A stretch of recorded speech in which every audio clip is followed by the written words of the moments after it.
This is the Tom Anderson Show, broadcasting live from the KVNT studios, 7 to 9 a.m., Monday through Friday. Well, we are back, and it is a pleasure to bring in to our show today someone who announced yesterday that he's running for 2021 Municipality of Anchorage mayor. Of course, Ethan Berkowitz, our current mayor, termed out after 2 terms, 6 years. Mike Robbins has been truly a visionary in the marketing and advertising and promotional world, and a lot of the shows you've seen he's promoted. The very show I'm on right now, KVNT, Tom Anderson Show. Mike owned and launched KVNT, sold it to Christian Broadcasting. He launched and gave me the opportunity to start my show October 1st, 2011.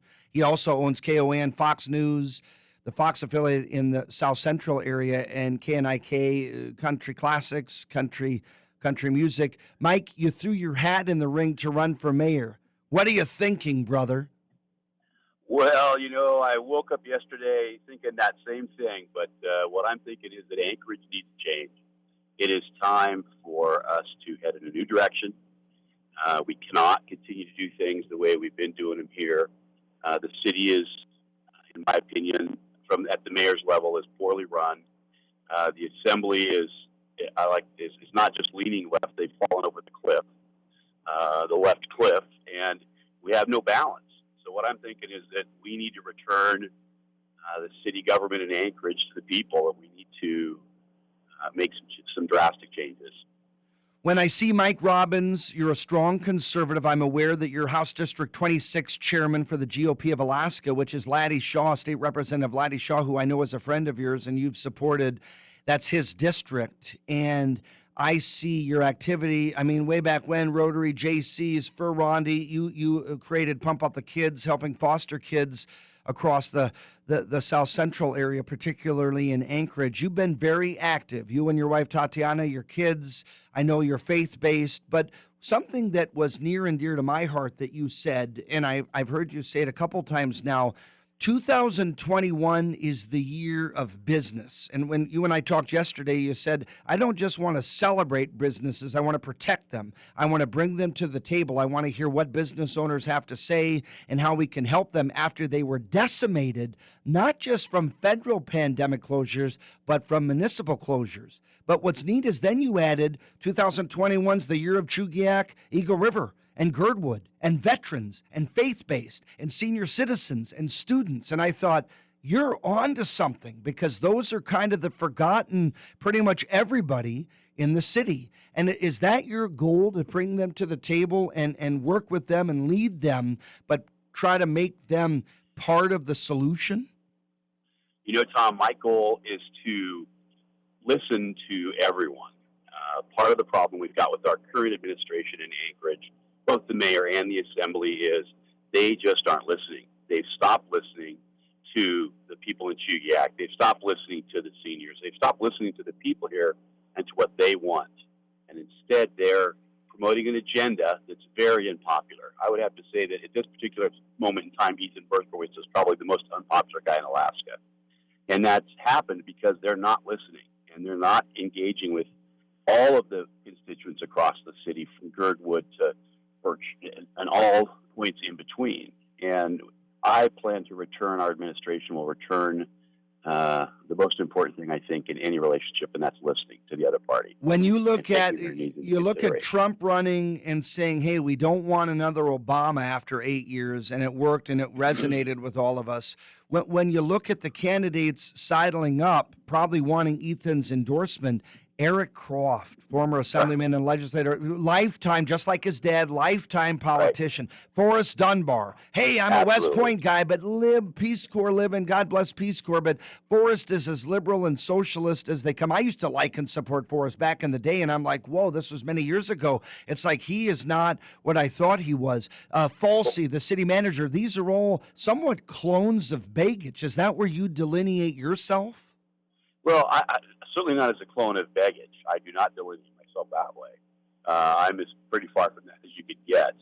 I am a conservative. I'm both physically and socially conservative, but I consider myself to be a center-right candidate. You can talk to me. I'll listen.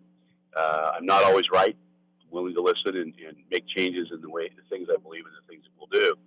So I think that just to go back to Forrest Dunbar for a minute, as an example, all of these candidates, again, are some of them they're further left than Ethan is in their ideologies. And, you have a guy in Forrest Dunbar who said that the Constitution of the United States is based in racism. Yet he swore an oath to protect it when he was in the military. So it's just unbelievable to think that these people are leading our government in the city and not listening to people. So. You have a guy named Brian Menser, former CEO of Capstone Clinic, who now they have the airport contracts for testing in Bristol Bay, and they're spreading all over. Wade Erickson's, speaking of a visionary friend of yours and mine, I think Wade all ultimately. over the country, too. Yeah, they're huge. I spoke to Mr. Erickson, Dr. Erickson, and they're spreading all over the country. They're using helping down in Hollywood, all over the COVID Secure. It's amazing with their COVID Secure app what they're doing and how they're helping to control the hysteria from the pandemic. That's what one of the biggest benefits of the app is. So. And someone like you calling, I know you called Dr. Erickson because he's a client of ours, and Brian Menser worked for Dr. Erickson. He was CEO of Capstone and also brought in the telemedicine portal for them. And then he also was Anchorage Fracture Orthopedic Clinic, where his brother's a surgeon, CEO there, but he was a pastor and he was a superintendent on the East Coast.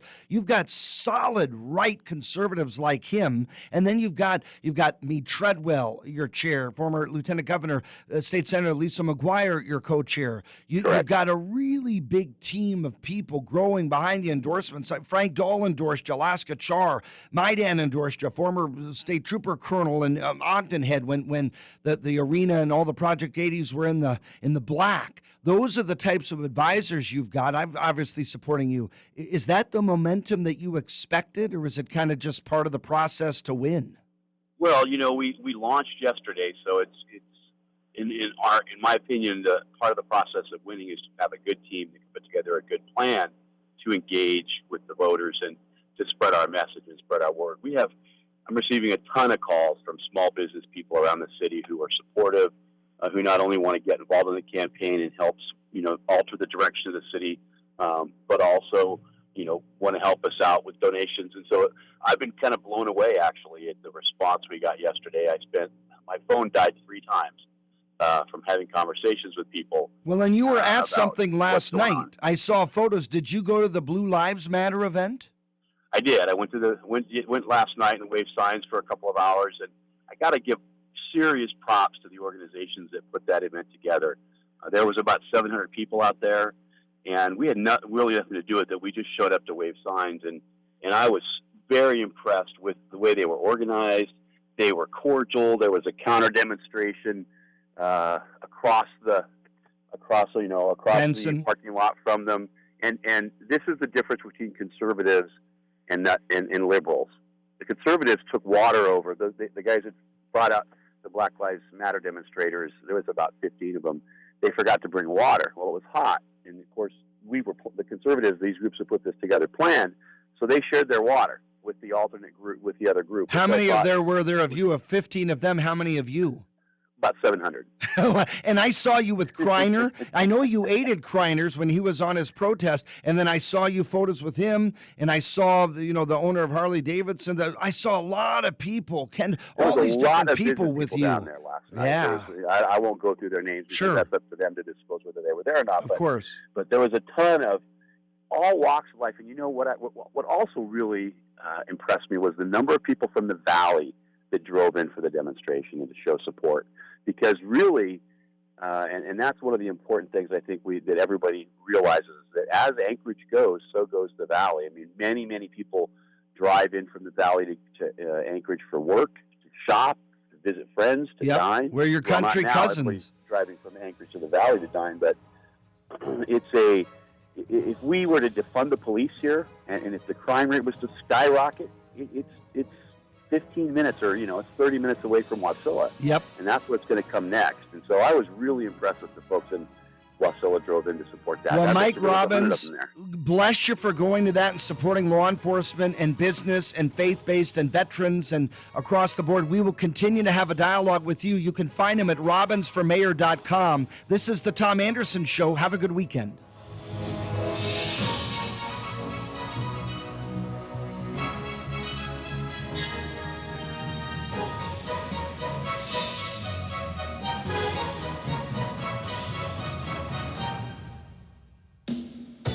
This has been the Tom Anderson Show, broadcasting live on KVNT 1020 AM and 92.5 FM, Alaska's conservative talk. Listen to Tom Monday through Friday, 7 to 9 a.m. Online at tomandersonshow.com. Enjoy your morning and keep it tuned right here on KVNT for our all-star talk show lineup.